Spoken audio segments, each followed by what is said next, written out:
आज बच्चों हम पढ़ेंगे मोल के बारे में, लेकिन उसके साथ पहले हम पढ़ेंगे AMU और ग्राम्स में रिलेशन क्या है, और फिर उसके बाद पढ़ेंगे मोल, क्योंकि इनका आपस में बड़ा गहरा ताल्लुक़ है और इसी से ही सारी कैलकुलेशन होती है। तो अगर आप इसको समझ लेंगे तो आपके लिए आसान हो जाएगा। हम स्टार्ट करते हैं कार्बन से। हम देखते हैं जी, atomic mass of carbon is 12 AMU। Atomic mass unit carbon का एटॉमिक मास है 12 AMU। अब देखिए थोड़ा सा इसको अगर एलेबोरेट करें तो कार्बन में प्रोटॉन्स होते हैं 6, न्यूट्रॉन्स भी होते हैं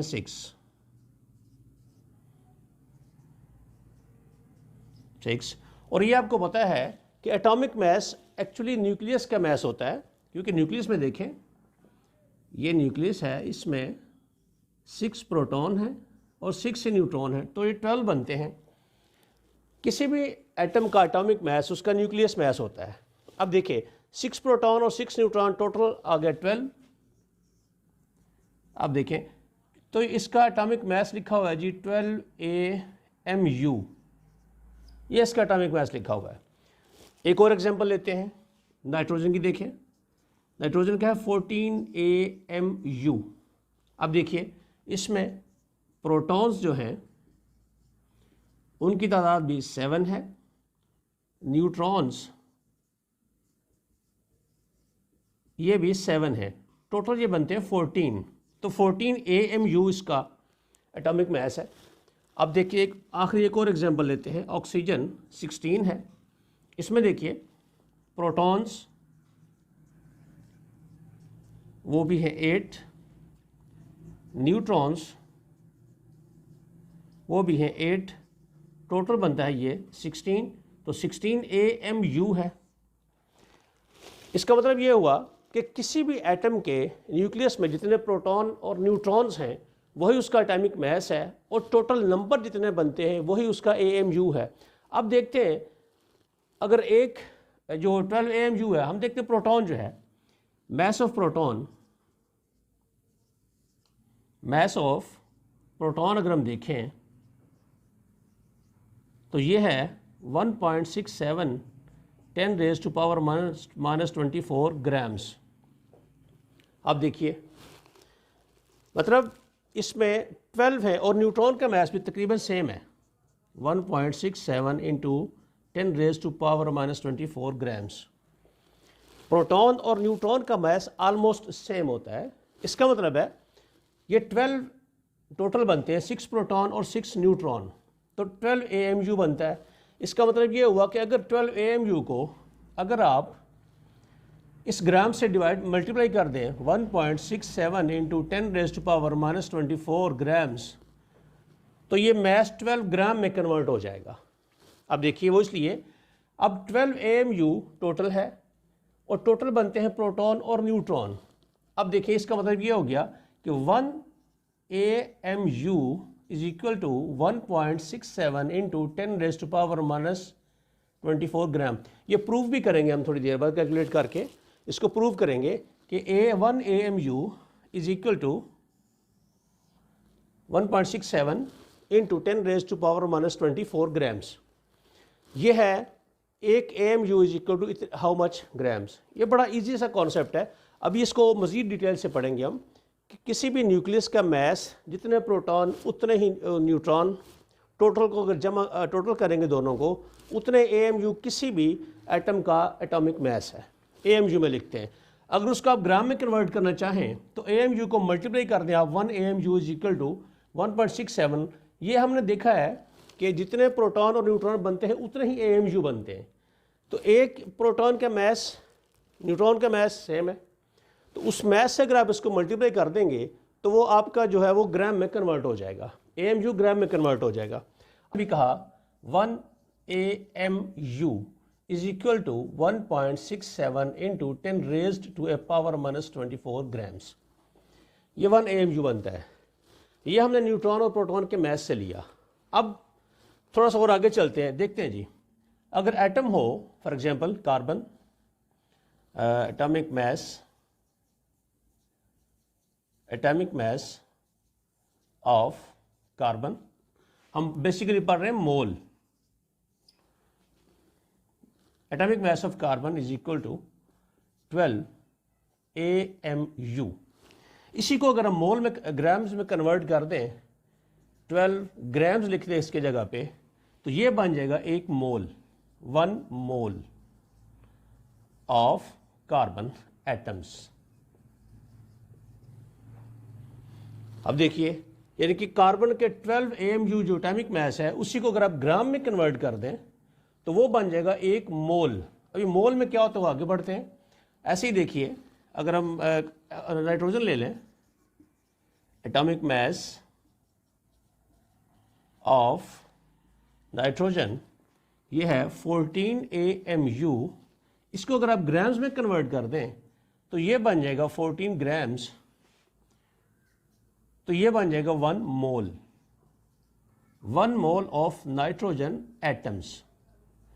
1 मोल, नंबर ऑफ एटम्स नहीं है, 1 मोल दिया गया है। ऐसे आप देखें, मॉलिक्यूलर मास ले लें आप वाटर का, मॉलिक्यूलर मास ऑफ H2O, ये देखिए 2 + 16, 2 + 16 is equal to 18 AMU।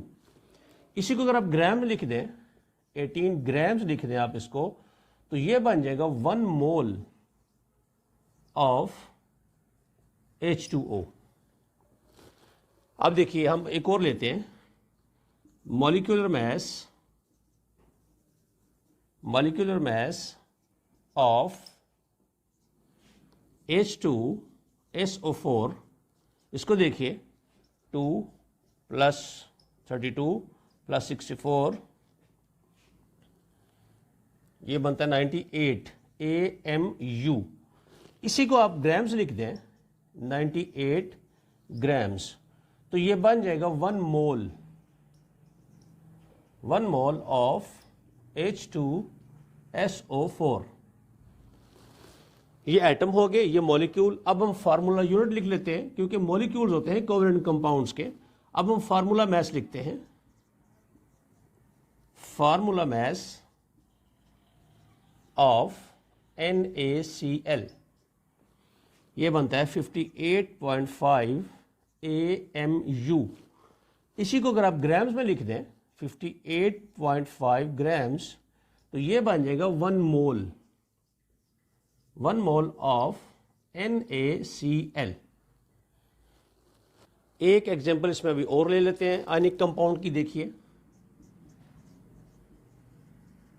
Formula mass of calcium carbonate, calcium 40, 12 × 48, 100 AMU। इसी को आप ग्राम्स में अगर लिख दें, 100 ग्राम्स, तो ये बन जाएगा 1 mole of calcium carbonate.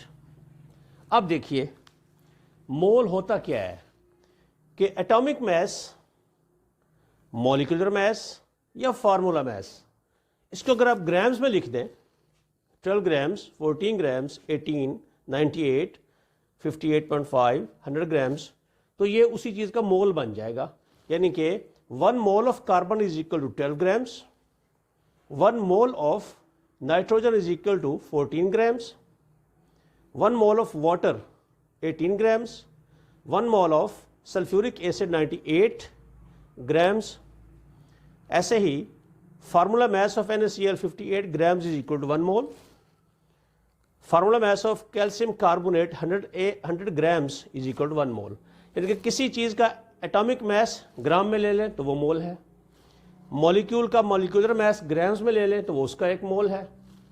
Formula unit यानी कि आयनिक कंपाउंड का फार्मूला मास अगर आप ले लें, एक फार्मूला मास, तो वो उसका फार्मूला, तो उसका 1 मोल बन गया। अब देखें, इसको थोड़ा सा और आगे लेकर चलते हैं कि हमने भी कहा कि 1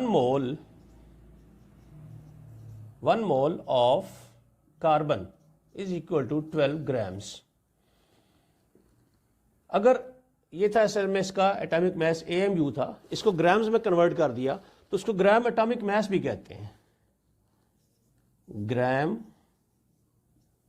एटॉमिक मास, क्योंकि एटॉमिक मास को हमने ग्राम्स में लिखा तो gram atomic mass is equal to 1 mole. अब 1 मोल किसी भी चीज का जो है वो ऐसी अमाउंट है जिसमें इतने पार्टिकल्स होते हैं, 6.02 इंटू 10⁻23 इतने पार्टिकल होंगे। यानी कि अगर 12 ग्राम्स कार्बन लें तो उसमें इतने कार्बन के एटम्स होंगे। ठीक है, अब देखिए, और ये 1 मोल है, 1 मोल। अब देखिए आगे दूसरे एग्जांपल लेते हैं, जैसे हम लेते हैं जी 1 मोल ऑफ H2O। अभी हम देखा था, यह आया था 18 ग्राम्स। यह समय इसका मॉलिक्यूलर मास है 18 ग्राम्स। चूँकि एटॉमिक इसका मॉलिक्यूलर मास था उसको हम लिखते थे gram molecular mass, gram molecular mass. यानी कि मॉलिक्यूलर मास को अगर आप ग्राम्स में लिख देंगे तो ग्राम मॉलिक्यूलर मास बन जाएगा और वो उसका 1 मोल होगा। आप देखिए, अब ये वाटर का 1 मोल है, H2O का 1 mole is equal to 18 grams. अब 18 ग्राम 1 मोल ऑफ वाटर में वाटर के कितने मॉलिक्यूल्स होंगे? इतने होंगे 6.02, इतने होंगे मॉलिक्यूल्स, और इसमें होंगे इसके एटम्स, इसके एटम्स होंगे। इसी तरह आगे चलते हैं, फार्मूला मास की तरफ चलते हैं। हमने भी पढ़ा थोड़ी देर पहले 1 मोल, 1 मोल है ये भी 1 मोल ऑफ NaCl 58.5 ग्राम्स। चूँकि ये इसका फार्मूला मास था तो फार्मूला मास तो AMU में होता है, हमने उसको ग्राम में लिखा तो वो उसको बन गया ग्राम फार्मूला मास, ग्राम फार्मूला मास। अब देखिए, एटॉमिक मास को ग्राम में लिखा तो ग्राम फार्मूला मास बन गया और ये होता है 1 मोल। और अब देखें, अगर ये 1 मोल ऑफ सोडियम क्लोराइड है तो इस 58 ग्राम्स में कितने सोडियम क्लोराइड के फार्मूला यूनिट्स होंगे? 6.02 10⁻23 फार्मूला यूनिट्स।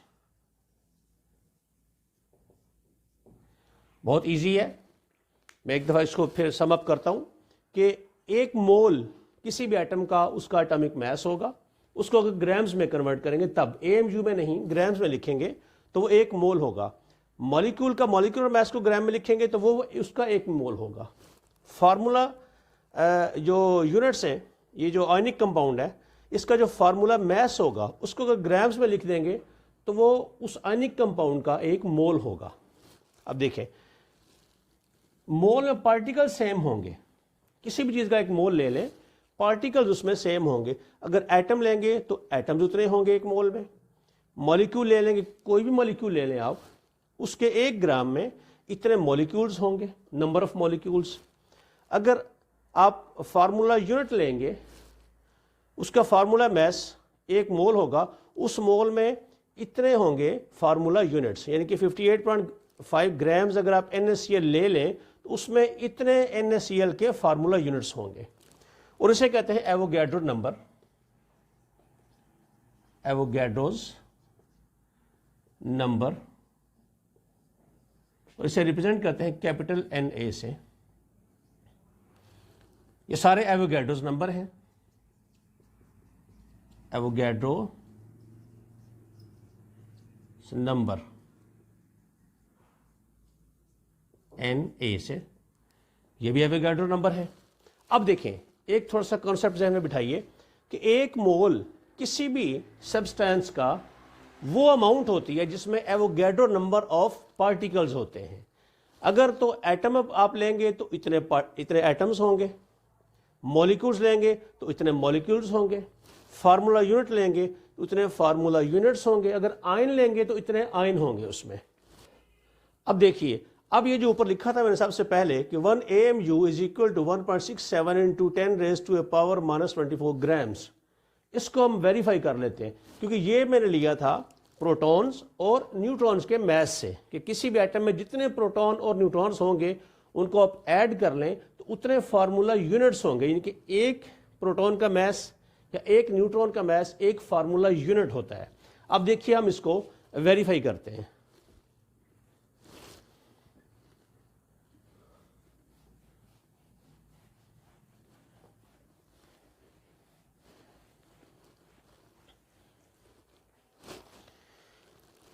अभी मैंने कहा कि 1 atom mass of 1 atom of carbon is equal to 12 AMU। ये कहा हमने कि कार्बन के एक एटम का मैस है 12 AMU। अब देखें थोड़ा इसको घुमा लेते हैं कि 12 AMU is equal to 1 is equal to mass of 1 atom of carbon, क्योंकि देखें कार्बन का एटॉमिक मास 12 है, एक एटम का एटॉमिक मास है 12 AMU। अब देखिए यहां से हमें निकालना है 1 AMU, तो 1 AMU किसके बराबर होगा? 1 AMU is equal to 1 mass is equal to mass of 1 atom of carbon। 1 AMU is equal to mass of 1 atom of carbon divided by 12। अब देखिए 1 AMU की वैल्यू निकालने के लिए हमें चाहिए mass of 1 atom of carbon, grams में चाहिए हमको, क्योंकि हम ग्राम्स निकालना चाहते हैं कि 1 AMU में there how many grams in 1 AMU, तो इसका हमको ग्राम्स में चाहिए। अब देखिए एक बात और यहाँ पे देखते हैं, हमें एटम के कार्बन के एक एटम का मैस मालूम है लेकिन AMU में हमें पता है उसका, हमें चाहिए एक एटम का ग्राम्स में चाहिए। अब देखिए वो कैसे निकालते हैं। अभी हमने पढ़ा था कि 12 AMU यानी कि 1 मोल, अब देखिए जहाँ पे 1 mole of carbon is 12 grams, ये हमें पता है। एक मोल का पता है हमें 12 ग्राम होता है, एक एटम का नहीं पता हमें मैस का ग्राम्स में। AMU में पता है हमको कि एक एटम का मैस AMU में 12 AMU है, लेकिन हमें चाहिए यहाँ पे ग्राम्स में। तो ग्राम्स में हमें एक एटम का नहीं पता लेकिन हमें मोल का पता है। थोड़ी देर पहले हमने कैलकुलेट किया था कि 1 mole of carbon is equal to 12 gram, और 12 gram is equal to 1 mole होता है मतलब एवोगैड्रोस नंबर। इतने यानी कि इतने कार्बन के अगर आप एटम लें तो उनका मैस बनता है 12 ग्राम, ये 1 मोल बनता है।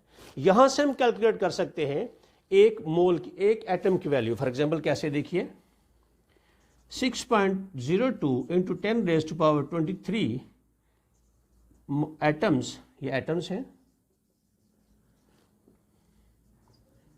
Atoms of carbon is equal to 12 grams. Okay, हम एक का अगर निकालेंगे तो कैसे होगा, देखिए एक का निकालते हैं तो एक atom, 1 atom of carbon is equal to 12 divided by 6.02 into 10 raise to power 23, ये बनता है 1 एटम का मैस ग्राम्स में। यह है ग्राम्स में, ये 1 एटम का मैस बनता है। अब ये वैल्यू हम यहाँ 1 atom of carbon is equal to 12 over Avogadro's number of molecules grams, तो ये वैल्यू अब हम यहाँ रखेंगे इसमें, तो हमें एक AMU की वैल्यू कैलकुलेट हो जाएगी। अब देखिए यहाँ करते हैं इसको, 1 AMU इज इक्वल टू, अब ये वैल्यू यहाँ इसकी जगह पे रखते हैं हम 12 ओवर 6.02 23 डिवाइडेड बाय, ये आ गया 12। अब देखिए, अब हम जो इसको सॉल्व करेंगे 1 AMU इज इक्वल टू ये आएगा 12 ओवर 6.02 इंटू 23 बाई 12 से क्रॉस ये आ गया 1 AMU is equals to 1 over 6.02 10 raise to power 23। अब इसको डिवाइड कीजिए तो ये आएगा 1.67 इंटू 10 रेज़ टू पावर -24। इसको ऊपर ले जाएंगे आप -23 हो जाएगा। अब इसको डिवाइड करेंगे तो -24 ग्राम्स आएगा। अब देखिए 1 AMU इज इक्वल टू आ गया 1.67 10 रेज़ टू पावर -24 ग्राम्स। आप कैलकुलेट करें इसको, ये प्रूव होगा। जब इसको आप ऊपर लेके जाएंगे तो ये होगा जी 1 over 6.02 into 10 raise to power -23। इसको जब आप सॉल्व करते हैं तो ये तकरीबन आता है 0.166 10 रेज़ टू पावर -23। जब आप इसको साइंटिफिक नोटेशन में लिखते हैं, एक डिजिट आप इसको इशारिया यहाँ से उठा के वहाँ पर लेके जाएंगे तो ये आ जाएगा 1.66 इंटू 10 की पावर एक बढ़ जाएगी 24, ये आ जाएगा तकरीबन। अब देखिए ये प्रूव भी हो गया कि 1 AMU इज इक्वल टू 1.67, ये अप्रॉक्सीमेट राउंड ऑफ करेंगे तो 67 हो जाएगा। तो 1.67 मल्टी इंटू 10 की पावर -24 ग्राम्स, ये हमने पहले लिखा था। और मैंने आपको एक आइडिया दिया था कि जितने प्रोटॉन्स और न्यूट्रॉन्स होंगे उनको ऐड करें उतने ही फार्मूला यूनिट्स बनेंगे, यानी कि mass of 1 proton is equal to 1 AMU या mass of 1 neutron is equal to 1 AMU। तो ये यहाँ तक था। अब इसमें थोड़ी सी एग्जांपल्स लेते हैं ताकि मजीद क्लैरिफाई होगा। एग्जांपल्स के बगैर ये पूरा टॉपिक आपको समझ नहीं आएगा। अब देखिए यहाँ पर किसी भी चीज़ के एक सिंपल पहले लिखेंगे कि 1 मोल ऑफ कार्बन 12 ग्राम, या ऐसे भी कह सकते हैं आप इसको 1 मोल ऑफ कार्बन, ये एक मोल है चूंकि 1 मोल, या 1 मोल ऑफ कार्बन में कितने पार्टिकल्स होंगे, एटम होंगे, अभी हमने दिखा था 23, यानी कि एक मोल में इतने पार्टिकल्स होते हैं। और किसी भी एटम का एटॉमिक मास, मॉलिक्यूल का मॉलिक्यूलर मास और फार्मूला यूनिट का फार्मूला मास ग्राम्स में आप लिखते हैं सिंपली उसको, तो वो 1 मोल होगा। अब देखते हैं इसमें, जैसे नाइट्रोजन का है 14 ग्राम्स, तो ये 1 मोल है इसका। सल्फ्यूरिक एसिड का देख लें, इसका बनता है 98, ये इसका 1 मोल है। NaCl का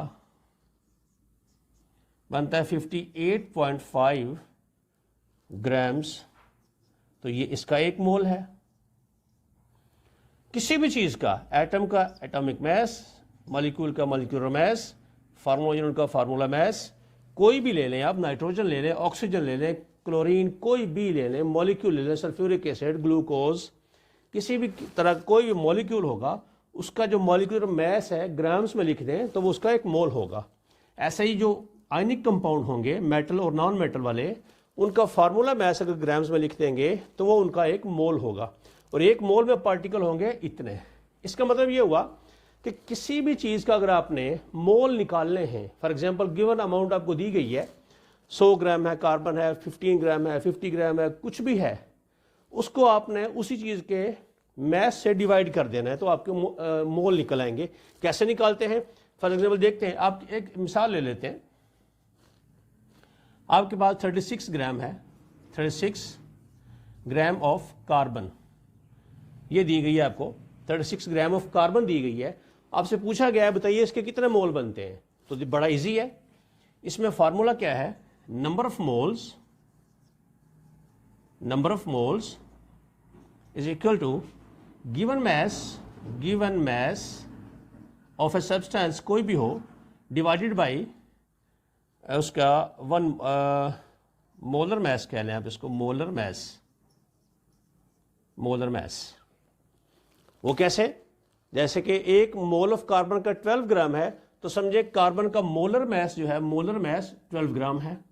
ऐसे ही नाइट्रोजन का मोलर मास कितना है 14 ग्राम्स, सल्फ्यूरिक एसिड का मोलर मास 98 ग्राम्स है। ऐसे ही NaCl का फार्मूला मास या इसका मोलर मास 58.5 ग्राम्स है। तो कोई भी चीज़ आपको दी गई है उसका सबसे पहले आपने उसका मोलर मास निकालना है। अब देखिए यहाँ पे कार्बन का मोलर मास कितना है, molar mass of carbon is equal to 12 है। गिवन मास आपके पास 36 है, given mass is equal to 36 grams. तो नंबर ऑफ मोल्स निकालने के लिए आप मोलर मास को इसी फार्मूले में रख दें। जैसे गिवन मास है 36 ग्राम्स डिवाइडेड बाई इसका मोलर मास कितना है 12 ग्राम्स, तो ये आएगा 3 मोल,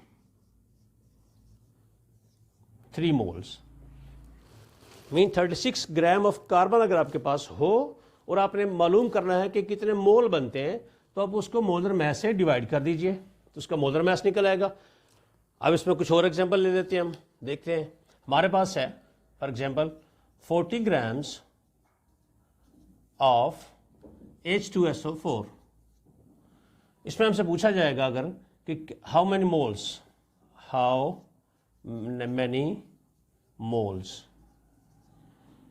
ऑफ H2SO4। अब देखिए वही formula, number of moles is equals to given mass divided by molar mass. अब देखिए सबसे पहले आप कोई भी सब्सटेंस आपको दिया गया है उसका मोलर मास निकालिए सबसे पहले। तो H2SO4 का सबसे पहले मॉलिक्यूल मोलर मास निकालेंगे। Molar mass of H2SO4 equals to, ये बनता है 98.2। कैसे निकालते हैं मैं एक पिछली वीडियो में आपको ये बता चुका हूँ कि molecular mass, formula mass, atomic मास कैसे कैलकुलेट करते हैं। अब देखिए इसमें 2 प्लस सल्फर 32, ये 64, ये बन गया 98 ग्राम्स। ग्राम लिखेंगे आप, AMU लिखेंगे तो एटॉमिक मास बन जाएगा, मॉलिक्यूलर मास बन जाएगा। आप निकाल रहे हैं मोलर मास, तो अब ग्राम्स में लिखेंगे इसको 98 ग्राम्स।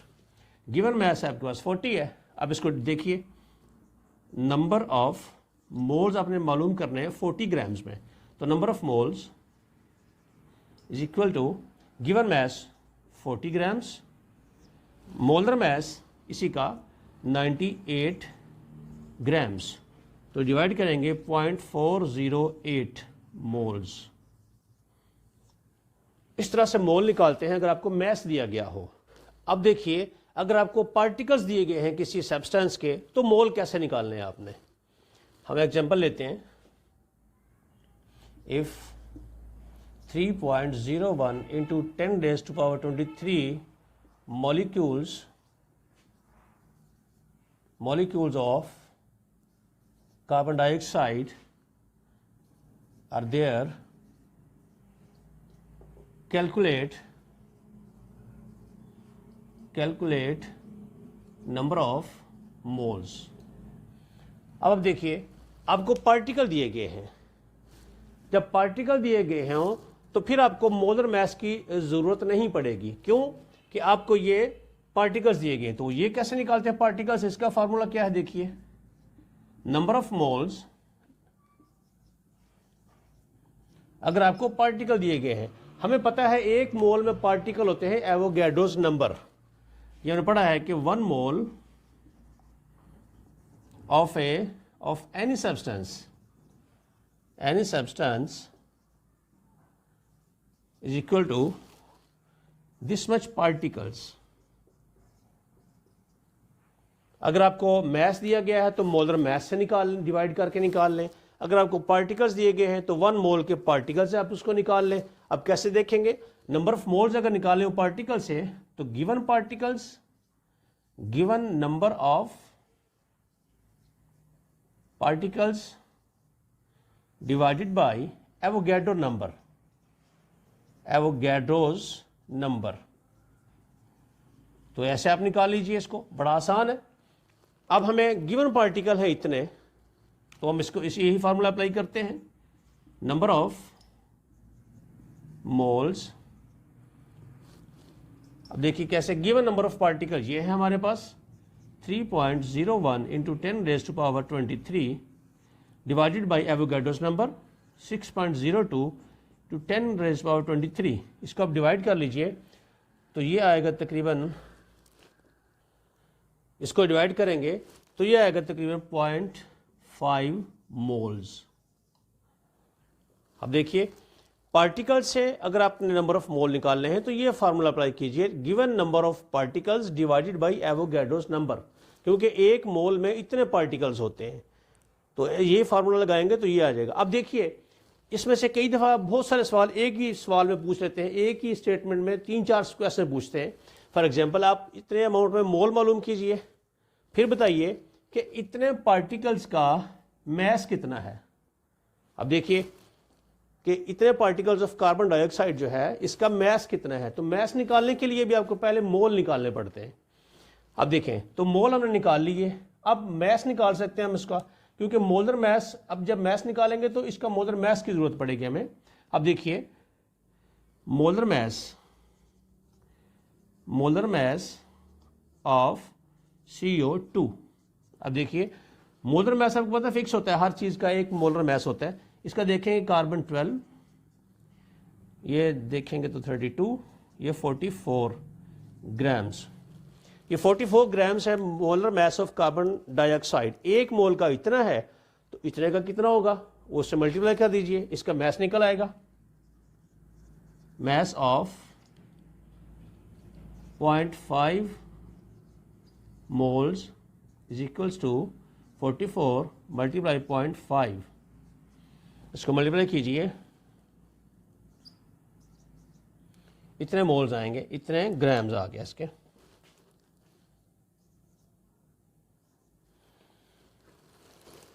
तो इस तरह से आप किसी भी चीज़ का मैस भी निकाल सकते हैं, पार्टिकल्स निकाल सकते हैं उसके। जैसे कि यहाँ पार्टिकल दिए गए, इतने पार्टिकल कार्बन डाइऑक्साइड के, आपको डायरेक्ट भी पूछा जा सकता है कि this much particles of this much molecules of carbon dioxide, how much mass, having how much mass. तो कैसे निकालेंगे, मैस निकालने के लिए भी पहले आपको मोल निकालने पड़ेंगे।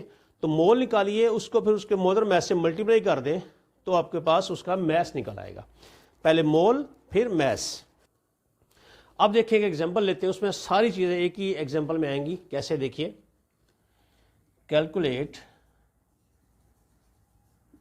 Calculate number of moles,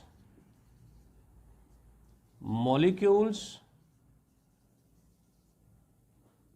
and atoms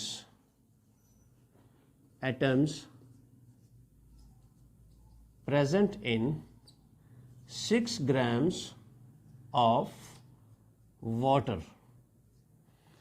6 gram of water है, 6 ग्राम्स ऑफ वाटर में आप मोल्स भी मालूम करें, कितने मॉलिक्यूल्स हैं वो भी मालूम करें, कितने एटम्स हैं वो भी बताएं आप।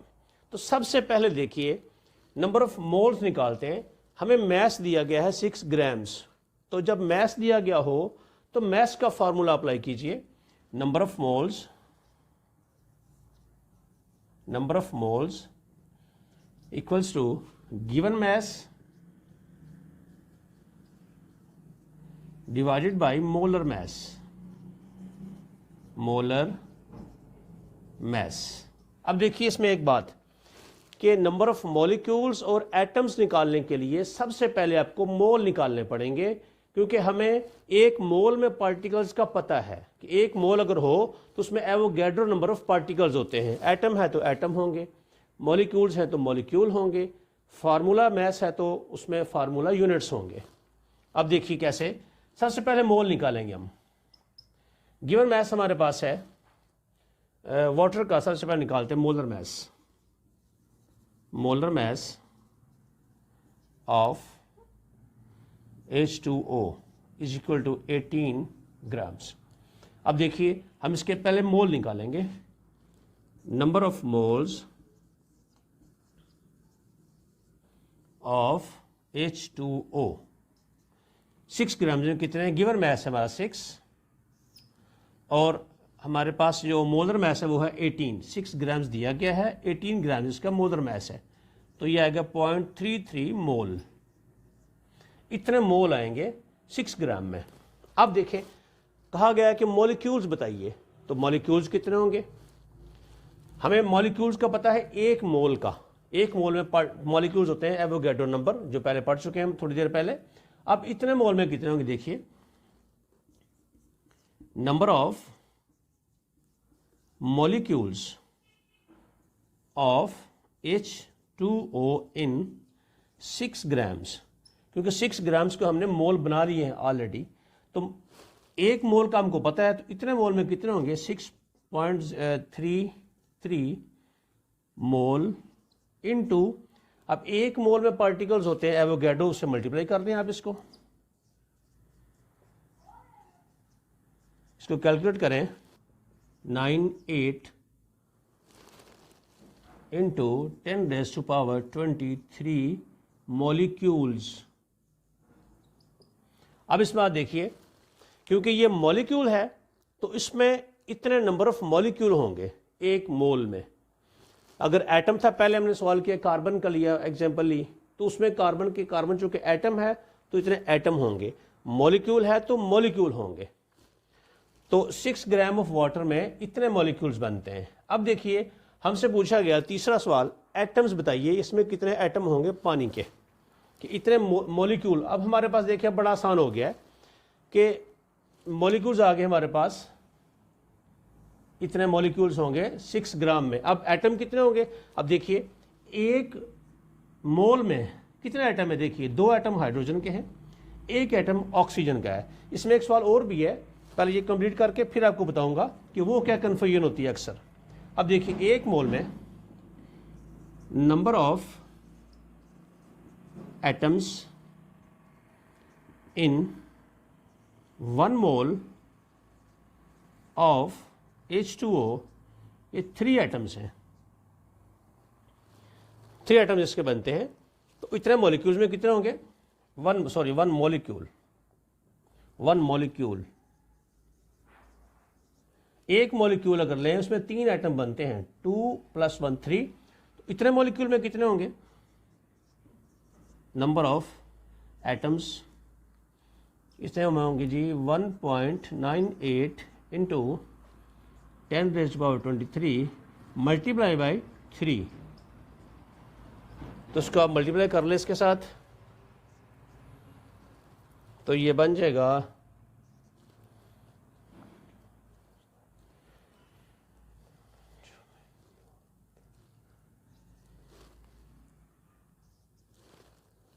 5.94 इंटू 10⁻23 एटम्स। अब देखिए यहाँ पर बच्चे कहाँ पे कंफ्यूज होते हैं कि मैंने यहाँ लिखा number of atoms in 1 molecule H2O = 3।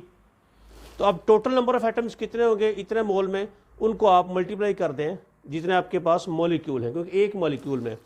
अब डायरेक्ट भी कई दफ़ा ऐसा हो सकता है कि बच्चा परेशान हो सकता है। सो कई दफ़ा बच्चे पूछते हैं कि सर इसमें ये जो 1 मोल है पानी का, इसमें तो आपने कहा कि एवोगैड्रो नंबर ऑफ पार्टिकल्स होते हैं। अब एटम कैसे निकालेंगे? एटम निकाले तो फिर इसके 2 एटम कैसे हुए? एक्चुअली ये 2 मोल हैं, 2 mole of hydrogen atom, 1 mole of oxygen atom. लेकिन वो उस वक्त होगा जब एक कंप्लीट मोल हो आपके पास, तो आप इजीली बता सकते हैं, तब भी यही आंसर आएगा आपका। लेकिन आपके पास अभी 1 मोल कंप्लीट नहीं है, आपके पास 0.33 मोल्स हैं, तकरीबन 1/3 है। यानी कि 1 मोल कंप्लीट होगा तो फिर ये 2 मोल कंप्लीट वाटर हाइड्रोजन के होंगे और 1 मोल होगा ऑक्सीजन का। तो आंसर यही आएगा आपका। उस तरह से कैलकुलेट कर लें तभी ऐसा ही होगा, क्योंकि हमारे पास ये था नंबर ऑफ मोल्स, यहाँ से इतने मोल्स में हमने मॉलिक्यूल निकाले हैं। क्योंकि ये 1 मोल अगर होता तो यहाँ पर 6.02 आता, लेकिन यहाँ पे 1 मोल नहीं आया, तो 0.33 मोल हैं, ये 1 से बहुत कम है, तो उस रेशो से ये भी कम आएगा। इतने मॉलिक्यूल निकाल लिए, तो एक मॉलिक्यूल में 3 एटम है, 3 से मल्टीप्लाई कीजिए तो आपका ये आ जाएगा नंबर ऑफ एटम्स। अब एक ही सवाल में 6 ग्राम दिया गया था आपको, उसमें मोल निकाले number of molecules, number of atoms. अब 2 एग्जाम्पल आपको और दूंगा, उसके बाद ये आर्टिकल तकरीबन हमारा पूरा हो जाएगा। अब कुछ एग्जाम्पल्स और लेते हैं इसकी। देखिए हमारे पास आता है जी NaCl, ये है आयनिक कंपाउंड, इसका फार्मूला यूनिट है ये सोडियम क्लोराइड का। अब देखिए इसमें आयन होते हैं, आपको पता है ये पॉजिटिव है और ये नेगेटिव आयन है। तो अगर आपसे पूछा जाए कि 1 फार्मूला यूनिट जो है इसमें कितने आयन हैं, कितने मोल हैं आयन इसके सोडियम के, तो 1 मोल सोडियम है और 1 मोल इसमें क्लोराइड आयन से। तो कैलकुलेशन भी इसी तरह से की होगी। अब देखिए H2SO4 लिखते हैं हम। इसमें देखिए अगर अलग अलग कैलकुलेट करेंगे, यानी कि इसका 1 मोल हो हमारे पास, 1 मोल मीन्स 98 ग्राम्स पूरे हों हमारे पास, तो उसमें कितना होगा, उसमें 2 moles of hydrogen, 1 mole of sulphur, 4 moles of oxygen.